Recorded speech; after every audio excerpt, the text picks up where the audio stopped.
नमस्कार साथियों, एक बार फिर से आप सभी का स्वागत है डिफेंस एग्जाम मास्टरी पर। दोस्तों, आज हम डिस्कशन करने वाले हैं 10 अप्रैल 2022 को जो अभी आपका CDS का एग्ज़ाम हुआ है, तो उसमें मैथ्स का जो पेपर आया है उसके बारे में आज हम जानेंगे और देखेंगे किस तरीके का डिफ़िकल्टी लेवल इस एग्ज़ाम में इस बार रहा। तो चलिए क्वेश्चन नंबर 1 की बात करते हैं। यहाँ पर आप देख सकते हैं कि an equilateral triangular sheet is formed by joining 9 equilateral triangular sheets each of area 9√3 centimetre square. What is the height of the bigger triangular sheet? तो यहाँ पर जब आप इसको देखेंगे तो किसी एक ट्रायंगुलर शीट का निर्माण छोटी छोटी शीट्स के द्वारा किया गया है। तो यहाँ पर आप देख सकते हैं कि इस तरीके से उनकी पोजीशंस सीट्स की रही होगी। चलिए इसको मैं दोबारा एक बार बनाते हैं। यहाँ पर इस तरीके से आप देख सकते हैं, इनको आप देख सकते हैं 1 2 3 4 5 6 7 8 एंड 9। इन छोटी छोटी शीट से मिलकर एक बड़ी इक्विलेटरल ट्रायंगुलर शीट बनी है। और आप देख सकते हैं कि इस छोटी वाली शीट का जो एरिया है क्वेश्चन में गिवन है, that is 9√3 centimetre square. Formula equilateral triangle के एरिया का होता है आपका √3/4 ए स्क्वायर। और यहाँ से √3 से √3 आप कैंसिल कर देंगे और ए की वैल्यू आपको मिल जाएगी क्या? 6। ये भी 6 हो गया, ये 6 हो गया और ये 6 हो गया, दैट इज 18। और आप देख सकते हैं सिमिलर वे में ये भी 18 हो जाएगा और ये थर्ड साइड भी 18 हो जाएगी। ठीक है, तो यहाँ पर आपको इसकी हाइट बतानी है और इसकी हाइट बताने के लिए आप इसमें पाइथागोरस थ्योरम यूज करेंगे और ये हो जाएगा आपका 18 का स्क्वायर इज इक्वल टू, इसका आप हो जाएगा देखिए दोस्तों 9, और हाइट आपको इस बड़े वाले इक्विलेटरल ट्रायंगुलर शीट की आपको मिल जाएगी। तो यहाँ से आप देख सकते हैं इसकी जो हाइट है वो हो जाएगी आपके पास कितनी, 343 सॉरी 243। जब 324 में से आप 21 माइनस करेंगे तो ये हो जाएगा आपका 243 और h की वैल्यू आपके पास आ जाएगी 9√3। ठीक है, तो ऑप्शन नंबर ए इसका इस क्वेश्चन का सही आंसर होगा। अब इसी तरीके से आप देख सकते हैं क्वेश्चन नंबर 2। क्वेश्चन नंबर 2 में आपको यहाँ पर क्लियरली गिवन है कि फार्मलैंड है, उसकी शेप है आपकी रोमस जैसी और पेरीमीटर उसका 100 मीटर और लेंथ है उसके डायगोनल की 40 मीटर। तो आपको बताना है कि ये जो 4 इक्वल पार्ट्स में ये डिवाइड हुआ है डायगोनल्स के द्वारा, इस एक पोर्शन का एरिया आपका यहाँ पर क्या होगा। ठीक है, इसको दोबारा अगर हम बनाऊं यहाँ से, ये सिंगल एरिया आपको बताना है। Diagonals of rhombus bisect each other at right angle, ये थ्योरम आपने पढ़ी ही होगी। यहाँ से आप देख सकते हैं पेरीमीटर 100 है, 4a का फॉर्मूला मैं यहाँ पर अप्लाई करूँ तो 25 आ गया, ये 25 ये 25 ही आ गया आपका। ये डायगोनल है आपका 40 सेंटीमीटर का। 40 को अगर आप आधा करें तो ये हो जाएगा आपका 20। और इस एक पोर्शन को अगर मैं बाहर ले लूं इस तरीके से, और ये आपका 90 डिग्री, ये 25, ये 20 और परपेंडिकुलर या बेस आप जो भी इसे कहें उसकी वैल्यू आप फाइंड कर सकते हैं। 625 स्क्वायर हो जाएगा आपका 25 का और 20 का स्क्वायर हो जाएगा आपका 400। 625 में से आप 400 माइनस करेंगे तो ये हो जाएगा आपका 225 और ये आ जाएगी आपकी 15। और फिर यहाँ पर आप 1/2 बेस इंटू हाइट वाला फॉर्मूला अप्लाई करेंगे। 1/2 बेस इंटू हाइट के फॉर्मूला को अप्लाई करने पर 15 इंटू 20 और आंसर आपके सामने 150 स्क्वायर मीटर इस क्वेश्चन का। ठीक है, तो चलिए दूसरा क्वेश्चन भी हमने कर लिया। अब आप देख सकते हैं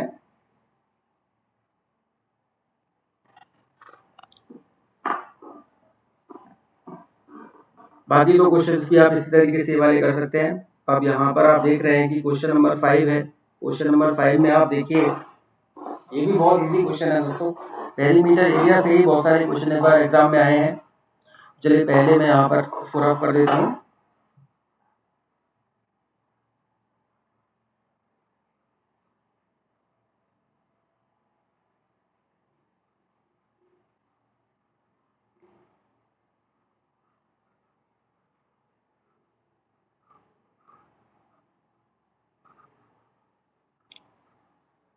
और क्वेश्चन पे आते सीधे अब। क्वेश्चन नंबर 5 में आपको यहाँ पर गिवन है perimeter of an isosceles right angle triangle. Isosceles right angle triangle है तो आइसोस्केल्स राइट एंगल ट्राइंगल क्यों ना ड्रॉ कर लिया जाए इस तरीके का आइसोस्केल्स ट्राइंगल, और वो राइट एंगल है, और यहाँ पर ये हो जाएगा आपका ए रूट टू। तो पेरीमीटर का आप इसमें फॉर्मूला लगाएंगे तो ये हो जाएगा ए रूट टू प्लस टू ए, और इसको जब आप सॉल्व करेंगे ये कॉमन लेके तो ये हो जाएगा a plus two, a bracket two plus under root two, और इसका पेरीमीटर आपको गिवन है four bracket two plus under root two के इक्वल आप रखेंगे तो आप देख सकते हैं two plus under root two से two plus under root two cancel हो जाएगा और ए की वैल्यू आपको मिल जाएगी 4। 1/2 बेस इंटू 8 से आप फॉर्मूला यहाँ पर अप्लाई करेंगे, 1/2 4 इंटू 4, और आपके सामने आंसर एरिया का, और वो हो जाएगा ऑप्शन नंबर ए इस क्वेश्चन का आंसर। देखो पहले का भी ऑप्शन नंबर ए, दूसरे का भी ऑप्शन नंबर ए, और फिफ्थ क्वेश्चन का भी आंसर क्या, ऑप्शन नंबर ए। ठीक है, अब ऐसा जरूरी नहीं है कि सिक्स का भी आंसर ऑप्शन नंबर ए हो। तो चलिए सिक्स क्वेश्चन को आप देखते हैं। क्वेश्चन नंबर 6 की अगर बात करें, स्टेटमेंट टाइप ये क्वेश्चन है। स्टेटमेंट टाइप क्वेश्चन थोड़ा सा लेंथी होता है, टफ नहीं होता दोस्तों। कई बार आप ये मान लेते हैं कि ये सर टफ है। तो चलिए इस क्वेश्चन की बात हम अगर करें आपसे, तो diagonal of A square is 12√2 centimetre. तो कोई स्क्वायर है, ये आपके सामने स्क्वायर, और इसका डायगोनल 12√2, तो साइड हो गई इसकी 12। स्क्वायर में सारी साइड्स बराबर होती है, ये आप जानते ही होंगे। और एक इक्विलेटरल ट्राइंगल है, और उस इक्विलेटरल ट्राइंगल की जो एरिया है वो आपका 64√3 है। 64√3 को आप √3/4 ए स्क्वायर से कंपेयर जब करेंगे, √3 से √3 कैंसिल, और ए की वैल्यू आपके सामने 16। तो इसकी जो साइड है वो कितनी है, 16 सेंटीमीटर, 16 सेंटीमीटर और 16 सेंटीमीटर।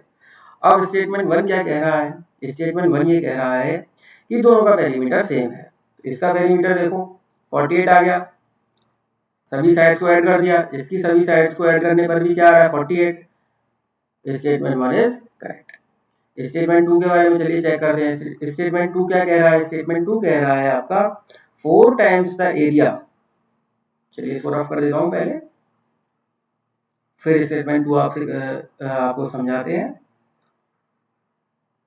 तो यहां पर आप देख सकते हैं कि जो स्टेटमेंट 2 है,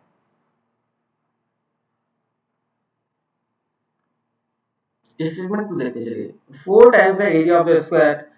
अब स्क्वायर का एरिया क्या आ गया, यहाँ पर साइड का स्क्वायर, साइड है आप उसकी 12, 12 का स्क्वायर हो गया 144, और उसका 4 से मल्टीप्लाई, क्या ये इसके बराबर है किसके, 3√3 times the area of the triangle के।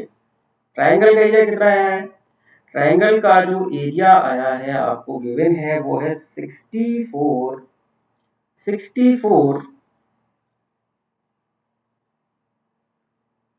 √3 मल्टीप्लाई बाई 3 √3 का √3 से मल्टीप्लाई 3 हो जाएगा, 3 3 9, 64 का मल्टीप्लाई आप 9 से करेंगे, 9 4 36, 9 6 54, ये हो गया आपका 576। क्या यहाँ से भी 576 आ रहा है, जी हाँ, इसका मल्टीप्लाई करने पर भी आपको क्या मिलेगा 576।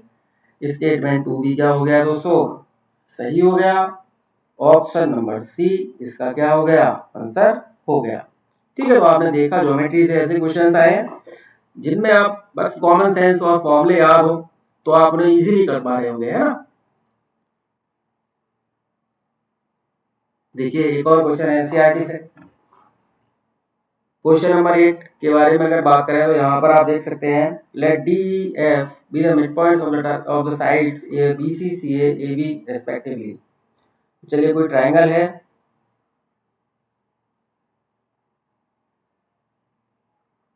ए बी और सी, और यहाँ पर डी मिड पॉइंट है आपका बीसी का, और ई मिड पॉइंट है यहाँ पर सीए का, और एफ मिड पॉइंट है यहाँ पर एबी का।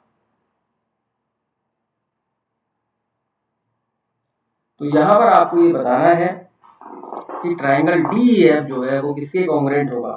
मिड पॉइंट थ्योरम आपने पढ़ी ही होगी। मिड पॉइंट थ्योरम क्या कहती है, अगर ये दोनों मिड पॉइंट है तो ये लाइन इस लाइन के पैरेलल हो जाएगी, और इसके बाद क्या, ये इसके हाफ के इक्वल भी हो जाएगी। तो यहाँ से आप देख सकते हैं कि एफ ई इक्वल हो जाएगा आपका बी डी के, ये कॉमन है तो ये दोनों ट्राइंगल कॉन्ग्रुएंट हो जाएंगे। इसी तरीके से ये लाइन आपकी इसके जो है ये लाइन सेगमेंट इसके एफ ई जो है डीसी के भी इक्वल हो जाएगा, और डी कॉमन हो जाएगा तो ये दोनों भी कॉन्ग्रुएंट, इसी तरीके से ये दोनों भी कॉन्ग्रुएंट। तो कहने का मतलब ये आपका तीनों भी कॉन्ग्रुएंट होगा। तो यहाँ पर ऑप्शन नंबर डी इसका क्या हो जाएगा दोस्तों, आंसर हो जाएगा। इसके बाद यहां से क्वेश्चन आप देख रहे होंगे, यहां से जो क्वेश्चन है, a circle of radius 25 centimetre as a chord length. Question number 12 की मैं बात कर रहा हूँ। क्वेश्चन नंबर 12 को मैंने देखिए ऊपर बनाया है, क्वेश्चन नंबर 12 की, ठीक है। तो यहाँ पर इसका जो रेडियस है वो 25 है, ये सेंटर है, ये 25, ये 25, और कोई कॉर्ड है उसकी लेंथ है 48, और यहाँ से कोई परपेंडिकुलर डाला है, उस परपेंडिकुलर की हमको लेंथ बतानी है। तो एक चीज मैं आपको बता दूं कि जो परपेंडिकुलर होता है ये इसको बाइसेक्ट करता है, तो ये 24 हो गया, ये भी 24 हो गया। पाइथागोरस थ्योरम यूज करने पर 625 में से आप यहाँ पर 24 का स्क्वायर दैट इज 576 को माइनस करेंगे तो ये आ जाएगा आपका क्या 49, और 49 स्क्वायर होता है आपका किसका, 7 का। तो यहाँ पर ये जो परपेंडिकुलर है इसकी लेंथ कितनी आ गई, 7 सेंटीमीटर। ठीक है दोस्तों, और देखते हैं चलिए क्वेश्चन। 14th क्वेश्चन आप देख रहे हैं। 14th क्वेश्चन के बारे में जब आप देखेंगे यहाँ पर, तो जैसा कि यहाँ पर मेंशन है कि कोई राइट सर्कुलर कोन है और जिसकी रेडियस हाइट 3:7 में है, और उसका वॉल्यूम है आपका 528 के इक्वल। तो यहाँ पर मैं फॉर्मूला लगाऊंगा 1/3 पाई आर स्क्वायर एच, और वो इक्वल रखूंगा मैं 528 के। और जैसा कि आप समझ पा रहे हैं यहाँ पर पाई की वैल्यू होती है 22/7, आर स्क्वायर मतलब 3x, अगर मैं उसको एज्यूम कर रहा हूँ तो ये हो गया आपका 9x स्क्वायर, और ये हो गया आपका 7x इज इक्वल टू 528। इस पूरे को सॉल्व करने पर x की वैल्यू आपको मिलेगी दोस्तों 2, x की वैल्यू 2 जब आप यहाँ पर हाइट में पुट करेंगे दोबारा 7x के स्थान पर, तो आपको मिल जाएगा कितना, 14। ठीक है, ये भी देखिए इजी है, कोई टफ नहीं है ना, कोई भी क्वेश्चन टफ नहीं है। ठीक है दोस्तों, इसके बाद एक और क्वेश्चन, बहुत अच्छा क्वेश्चन है ये भी। कोई इक्विलेटरल ट्राइंगल है और जिसकी साइड है x, क्वेश्चन नंबर 22, और जो कि एक सर्किल के अंदर बनाया गया है, और उस सर्किल की जो रेडियस है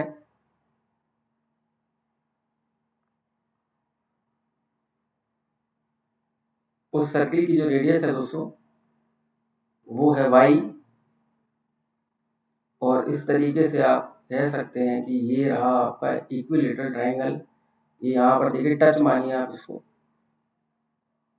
इस तरीके से। तो इक्विलेटरल ट्राइंगल का जो एंगल होता है वो 60 डिग्री होता है हर एंगल। यहाँ पर आप देखिए इसको डिवाइड कर देगा ये दो बराबर भागों में, तो ये हो जाएगा आपका 30।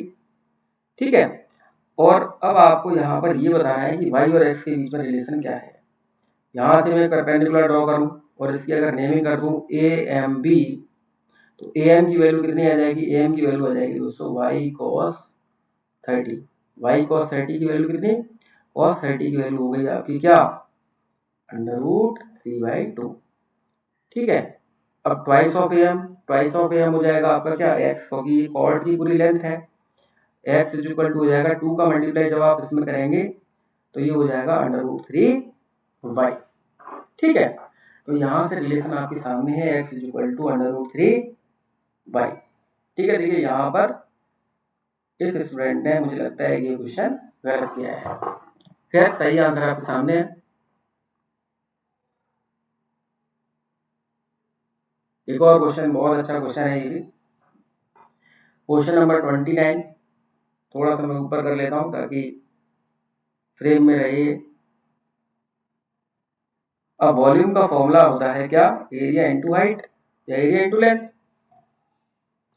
5 सेंटीमीटर रेनफॉल हुआ है और 2 हेक्टेयर एरिया ऑफ लैंड पर, तो कहने का मतलब 1 हेक्टेयर इज इक्वल टू क्या होता है आपका 10,000 मीटर स्क्वायर। या आप ध्यान रखिए, ये केवल ये क्वेश्चन इस पर ही डिपेंड कर गया कि हेक्टेयर का कन्वर्जन रेट आपको पता है या नहीं। ठीक है, अब ये 2 हेक्टेयर है तो कहने का मतलब ये क्या हो गया 2 मल्टीप्लाई बाई 10,000, और हमने इसमें क्या करना है केवल 0.05 जो कि 5 सेंटीमीटर को मीटर में बदलने पर आया उससे मल्टीप्लाई करना है, और आंसर आपके सामने 1000 metre cube. Option number B is the answer. अब देखो, जो बच्चे ये कहते हैं ना कि एनसीईआरटी में से क्वेश्चंस नहीं आते, उनके लिए सीधा सीधा जवाब ये है कि क्वेश्चन नंबर 30 देखो और कर लो। ठीक है, ये क्वेश्चन नंबर 30 आप एनसीईआरटी में जाकर देख सकते हैं, ये हूबहू वहां से क्वेश्चन आपके सामने डाल दिया गया है।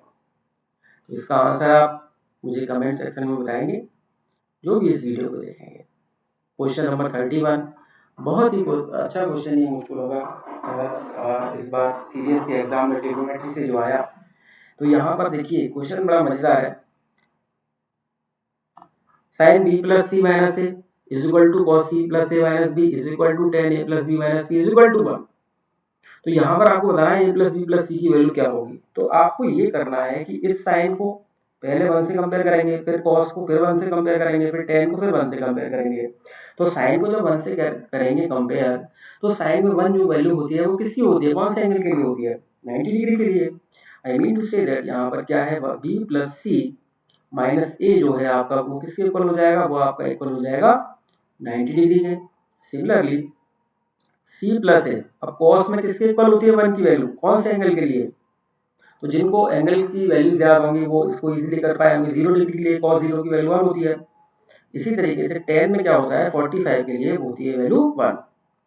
तो a plus B minus C is equal to क्या 45 डिग्री। अब देखो एक बार इसको जोड़ो फिर इसको करो ऐड, तो पहले इन दोनों को ऐड करता हूं मैं। इन दोनों को ऐड करने पर आप देख सकते हैं कि b और a एलिमिनेट हो गए और 2c इज इक्वल टू आ गया आपका क्या 90 डिग्री। इसी तरीके से इन दोनों को ऐड करने पर, इन दोनों को ऐड करने पर यहाँ पर हमको मिलेगा क्या 2a is equal to 45 degree. ठीक है, इन दोनों को ऐड करने पर इन दोनों के। अब आप देखिए इसको और इसको ऐड करने पर हमें क्या मिलेगा, ए से एलिमिनेट होगा और सी से सी एलिमिनेट होगा और यहां से मिलेगा 2b इज इक्वल टू 135 और तीनों को जोड़ देंगे। तीनों को ऐड करने पर हमको मिलेगा 2a plus 2b plus 2c is equal to 270 degree और यहां से a plus B plus C बराबर क्या हो जाएगा आपका 135 डिग्री। ठीक है, तो सही क्या है, जिन्होंने भी ये किया है ऑप्शन नंबर सी उन्होंने आंसर लगाया है तो सही है एकदम। 32वां क्वेश्चन आप देखेंगे यहाँ पर, तो ये क्वेश्चन भी कोई टफ क्वेश्चन नहीं है। तो यहाँ पर साइक्लिक क्वाड्रेटल है, तो जैसा कि मैंने आपको कल ही लाइव सेशन में बताया था कि कनेक्टिंग वे में चीजें पूछी जा रही हैं स्टूडेंट से। साइक्लिक क्वाड्रेटल क्या होता है, जिनके अपोजिट एंगल्स का सम क्या होता है 180 डिग्री। तो यहाँ से देखेंगे ए का अपोजिट सी है तो a plus C is equal to 180/2 sin 90। इसी तरीके से यहाँ पर भी sin 90 और ये हो जाएगा आपका क्या ऑप्शन नंबर ए। ठीक है, अब एक और क्वेश्चन बहुत अच्छा कॉमन सेंस और बेसिक क्वेश्चन बिल्कुल। तो जो बच्चे बोर्ड में अच्छे तरीके से पढ़े होंगे 10th वो ये क्वेश्चन आसानी से कर पाए होंगे। क्वेश्चन नंबर 34 आप समझ पा रहे होंगे। देखिए एक दिन की तैयारी नहीं है ये। अब जैसे मैंने कहा कि बोर्ड में जो बच्चे पढ़े होंगे तो उनको ध्यान आ गया होगा यहाँ सर हमने बोर्ड में देखा था और ये आता है बोर्ड में कई बार। 34th क्वेश्चन है जो the angle of elevation of a top of a tower of height x meter from a point on the ground is found to be 60 degree by going 5 meter away from that point it becomes 30 degree. Which one of the following relation is correct? ठीक है, तो question का जो figure है यहाँ पर student ने बिल्कुल सही बनाया है। तो चलिए मैं फिर से ड्रॉ कर देता हूँ आपके लिए यहाँ पर। तो कुछ इस तरीके से है, ये बिल्कुल सीधा है ना, ये 90 डिग्री है। देखिए जब आप किसी बिल्डिंग के पास हैं और पास से उसे देख रहे हैं तो सिर आपको ज्यादा उठाना पड़ेगा, है ना, ऐसे करके आपको ज्यादा देखना पड़ेगा। कभी देखे होंगे किसी को, और जब आप थोड़ा सा आगे गए और यहाँ पर आपने देखा जाके कम सर आपको झुकाना पड़ा, 30 डिग्री यहाँ से एंगल बना। तो जब आप दूर चले जाएंगे किसी ऑब्जेक्ट से तो एंगल वहां पर थोड़ा सा क्या हो जाएगा, ज़्यादा हो जाएगा। देखिए चलिए फिर से बनाते हैं इसको, अच्छा नहीं बनाएंगे, सुधार की गुंजाइश जहाँ भी होगी वो आपसे आपके सामने की जाएगी और कोई भी जानकारी ऐसी आपको नहीं दी जाएगी जो कि असत्य है, वो गलत हो। ठीक है, तो चलिए इस तरीके से ये है।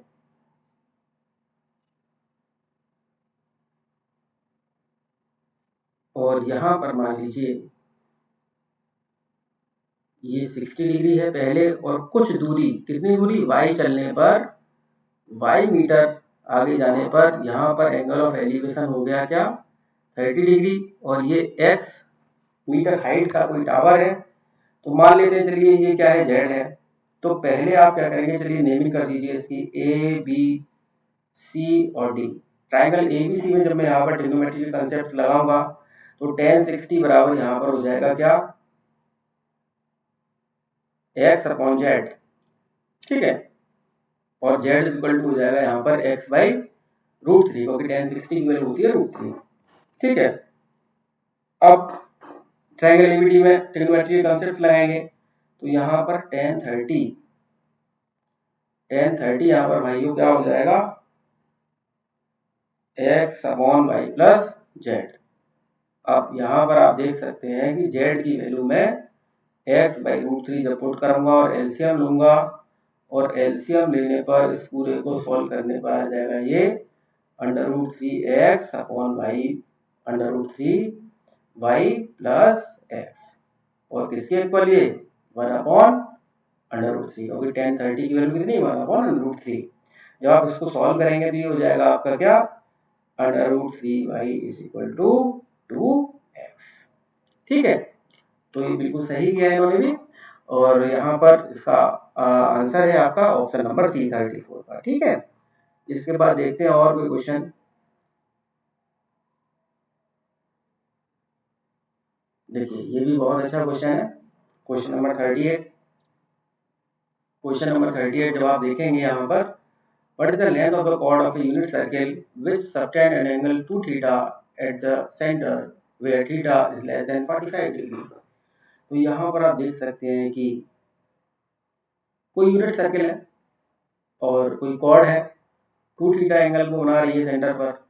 तो आप देख सकते हैं यहाँ पर क्लियरली कि अगर मैं यहाँ से बाइसेक्ट करूँ इसको और ये कॉर्ड है वो, तो ये एंगल थीटा, अगर ये एंगल थीटा है तो वर्टिकल कंपोनेंट जब आप इसका लेंगे और इसकी नेमिंग कर दें अगर ए एम बी, तो ए एम की वैल्यू यहाँ से क्या आ जाएगी, क्योंकि यूनिट सर्किल है 1 सेंटीमीटर 1 मीटर इसकी रेडियस होगी, 1 के ही रेस्पेक्ट में सारी चीजें।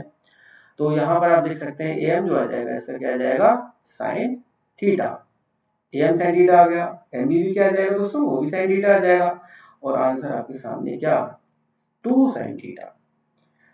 अब देखते हैं क्वेश्चन नंबर 39।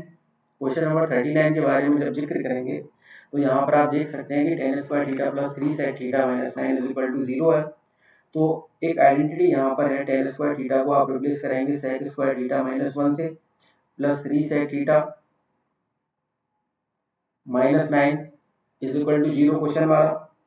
ठीक है, अब ये आइडेंटिटी हमने क्यों लगी, क्योंकि देखिए tan में sec में सबको हमें या तो tan मिलाना पड़ेगा या सबको हमको sec मिलाना पड़ेगा। तो sec मिलाना ज्यादा आसान है, और फिर इसको थीटा की वैल्यू निकाल के इवेलुएट कर देंगे आगे। तो यहाँ से आप देख सकते हैं कि इसको फिर से रीअरेंज करके लिखिए, sec square theta plus 3 sec theta minus 10 is equal to 0, और एलसीएम लेने पर आप देख सकते हैं यहाँ पर sec थीटा माइनस 2, और ये हो जाएगा आपका, जब आप इसको सॉल्व करेंगे तो ये हो जाएगा आपका sec थीटा माइनस 2, और बाकी आएगा जो वो नेगेटिव में है। और चलिए मैं आपको बता ही देता हूँ कि बाकी क्या आएगा, यहाँ पर sec square theta plus 5 sec theta minus 2 sec theta minus 10। ठीक है, तो यहाँ से कॉमन लेने पर ही आ जाएगा अंदर क्या आपका sec थीटा प्लस 5। ठीक है, तो यहाँ पर जो आने वाला है वो क्या है, sec थीटा प्लस 5। अब देखिए ये तो नेगेटिव में चला जाएगा, क्योंकि sec थीटा की वैल्यू नेगेटिव में नहीं होगी। क्यों नहीं होगी, क्योंकि यहाँ पर थीटा जो है वो 0 से 90 डिग्री है। तो यहाँ पर कौन सी वाली वैल्यू कंसीडर की जाएगी, sec theta minus 2 is equal to 0। तो sec theta minus 2 is equal to 0 जब हम रखेंगे दोस्तों, तो यहां से हमको मिलेगा क्या, sec theta is equal to 2। ठीक है, चलिए लिखते हैं इसको। तो यहां से इसको आप sec थीटा माइनस 2 को 0 के इक्वल रखने पर यहां से हमको मिलेगा sec theta is equal to 2। अब 2 जो वैल्यू होती है sec में, वो किसकी होती है, वो वैल्यू होती है आपकी sec 60 की। थीटा इज इक्वल टू यहाँ से कितना आ गया, फिर 60। दोनों को कंपेयर करने पर थीटा इज इक्वल टू 60 जब आपका यहाँ पर आ गया, तो आप यहाँ पर कॉट स्क्वायर थीटा, इसमें थीटा थीटा की जगह पर आप क्या रख देंगे, यहाँ पर क्या पुट कर देंगे, 60 डिग्री जब आप यहाँ पर ये पुट कर देंगे। ठीक है, तो 60 डिग्री पुट करने पर आप देखेंगे कि इसकी वैल्यू आपको क्या मिलेगी। तो चलिए करते हैं इसको।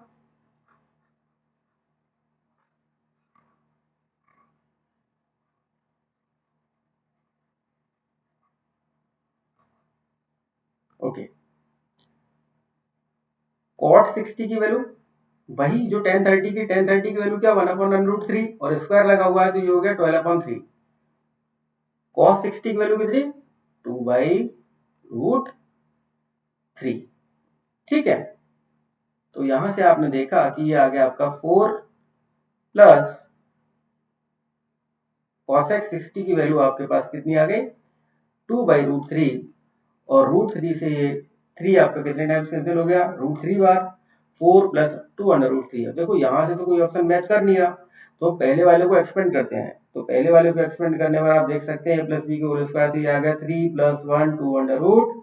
3 प्लस 1 कितना हो गया, 4 हो गया, मैच कर गया। ठीक है, तो option number a is the answer of this question number 39। चलिए देखते हैं क्वेश्चन नंबर 40।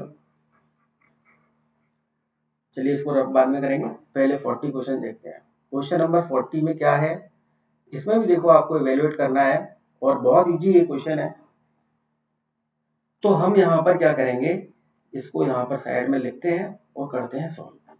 तो पहले एलसीएम ले रहा हूँ डायरेक्ट। एलसीएम लेने पर यहाँ पर हमको मिलेगा क्या, cosec square theta minus 1, cosec square theta minus 1। और ये लंबा सा एक लाइन खींचते हैं और यहाँ पर लिखते हैं cos theta cosec theta minus cos theta. देखिए एलसीएम लेने पर, सॉल्व करने पर आ रहा है। ठीक है, cos theta cosec theta plus cos theta, cos theta से cos थीटा कैंसिल, और यहाँ पर cosec स्क्वायर थीटा हो गया आपका क्या, cot स्क्वायर थीटा, और यहाँ पर 2 इसके साथ में चल ही रहा है, ये हो गया आपका क्या, 2 cos theta cosec theta upon में cot square theta is equal to 2 से 2 कैंसिल, cos थीटा यहाँ पर आपका ऊपर रहेगा, cosec थीटा नीचे चला जाएगा, sin थीटा हो जाएगा, ये cot थीटा हो जाएगा, और ये हो जाएगा आपका cot theta is equal to cot square theta. cot theta से cot थीटा एक बार कैंसिल हो जाएगा, और cot theta is equal to आ जाएगा आपका 1, और 1 जो वैल्यू होती है cot में होती है 45 डिग्री की, तो थीटा इज इक्वल टू यहाँ पर क्या आ गया, 45 डिग्री आ गया। 45 के लिए आप यहाँ पर वैल्यू पुट करेंगे और आंसर आ जाएगा आपका क्या, 1/4 प्लस 1/4, और इसको सॉल्व करने पर ये हो जाएगा आपका 1/2, और इन्होंने क्वेश्चन किया है गलत। ठीक है, इस तरीके से आपको सही अप्रोच के साथ चीजों को करनी है। अब देखिए डीआई के बारे में हमसे स्टूडेंट मिलते हैं और कहते हैं कि सर डीआई के बारे में समझ में नहीं आता, क्या करें। देखो डीआई को करने की सही अप्रोच क्या है कि पहले बस देखो एक नजर में क्या इसमें ये डाटा है, एज ग्रुप पे परसेंटेज है। ठीक है, अब फिर इसको पढ़ने मत लग जाओ, बिलो 30 ईयर्स 14%, बिलो 30 से 34.99 पर जो है एज ग्रुप वाले 29.75 है। अब इसको ही पढ़ने लग जाओगे तो 1-2 मिनट तो इसमें ही चला जाएगा। सीधे क्वेश्चन पढ़िए और फिर क्वेश्चन के अकॉर्डिंग आपको क्या पढ़ना चाहिए टेबल में वो देखिए। सही है, ठीक है। तो ये अप्रोच आपकी होनी चाहिए डीआई के लिए कि क्वेश्चन पढ़े पहले और फिर जाके टेबल में ढूंढे कि ये कहाँ मिलेगा मुझको। तो यहाँ पर आप देख सकते हैं क्वेश्चन की डिमांड क्या है, what is the total population of the city. और क्वेश्चन में यहाँ पर लिखा हुआ है, अब देखो टोटल पॉपुलेशन तो आपको नहीं दे रखी, लेकिन 40 ईयर से जितने भी लोग हैं उनकी पॉपुलेशन आपको दे रखी है 10.5 लाख। तो 40 से कम वाले कितने हैं, ये तीनों। अब ये इन तीनों को जोड़ेंगे तो ये आ जाएगा आपका 70%। कहने का मतलब 70% इज इक्वल टू किसके, 70% आपका इक्वल है 10.5 लाख के। और इसी तरीके से आप 100% की वैल्यू निकाल लेंगे, 10.5 मल्टीप्लाई बाई 100, ठीक है, अपॉन 70, और इसको सॉल्व करने पर आपको मिलेगा क्या, यहाँ से 15, क्योंकि जो है 7 से 105 आपका 15 टाइम्स डिवाइड होगा, तो यहाँ पर टोटल पॉपुलेशन आ गई आपके पास कितनी, 15 lakhs। तो डीआई के क्वेश्चन में कोई ज्यादा बड़ा पहाड़ नहीं है, आप इसको अगर करें अच्छे तरीके से सही अप्रोच के साथ तो जरूर आप इसको कर लेंगे।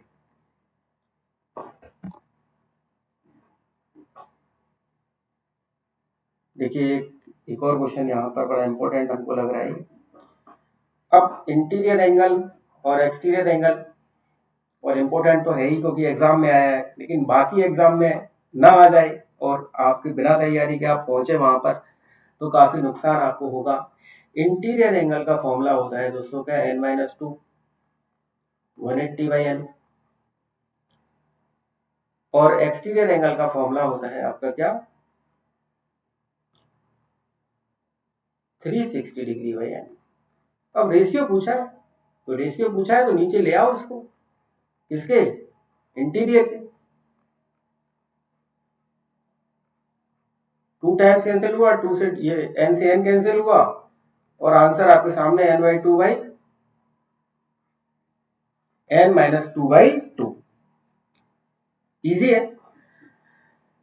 ठीक है। अब इसके बाद स्पीड टाइम एंड डिस्टेंस के बहुत सारे क्वेश्चंस हैं, प्रैक्टिस अगर की होगी तो समझ में आएगा, नहीं तो नहीं आएगा। देखिए ये क्वेश्चन है, ए क्यू माइनस बी क्यू के कंसेप्ट यहाँ पर लगेंगे।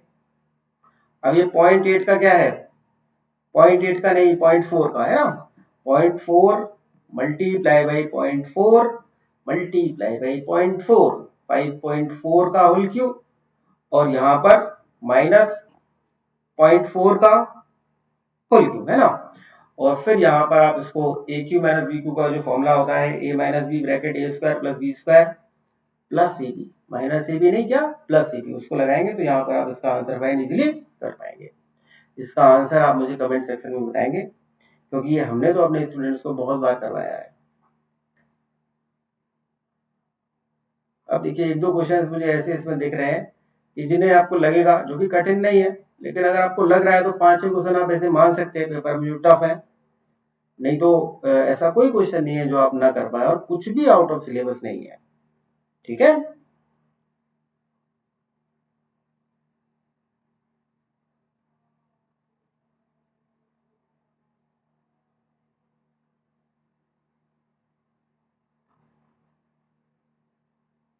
देखिए ये क्वेश्चन हमने करवाया था, देखिए इंस्टा पर जाइए और डेट चेक करिए कि रील में ये क्वेश्चन डला हुआ है नहीं, कि 100 के आसपास कोई नंबर होता है, इसका स्क्वायर कैसे फाइंड करते हैं। अब देखो 9010 ये तो परफेक्ट स्क्वायर नहीं है, लेकिन 9410 है ना, 94 मतलब 100 के आसपास वाली किसी नंबर का ये स्क्वायर है, तो देखो 1 वाले के लिए तो 01 आएगा, 2 वाले के लिए 04 आएगा, 3 वाले के लिए 09 आएगा, ठीक है। और कहने का मतलब ये आपका जो है 90, ये आपका जो है कहाँ गया क्वेश्चन, ठीक है, 97 का स्क्वायर अगर आपको फाइंड करना है तो 97 का स्क्वायर कैसे फाइंड होगा, ये हमने आपको बताया है। 97 100 से कितना कम है, 3 कम है, 3 लेस है, 3 इसमें से माइनस कर दीजिए, 94 हो गया। और 3 के स्क्वायर को 2 डिजिट्स में कैसे लिखेंगे, ऐसे लिखेंगे। तो कहने का मतलब 100 के आसपास जो नंबर है उसका जो स्क्वायर है 9409 है, तो बोलो इसमें से क्या माइनस करोगे, इसमें से माइनस करेंगे हम 1, ठीक है। तो शॉर्ट ट्रिक्स जो हमने बताई थी वहां से भी क्वेश्चंस आपको देखने को मिले हैं एग्जाम में।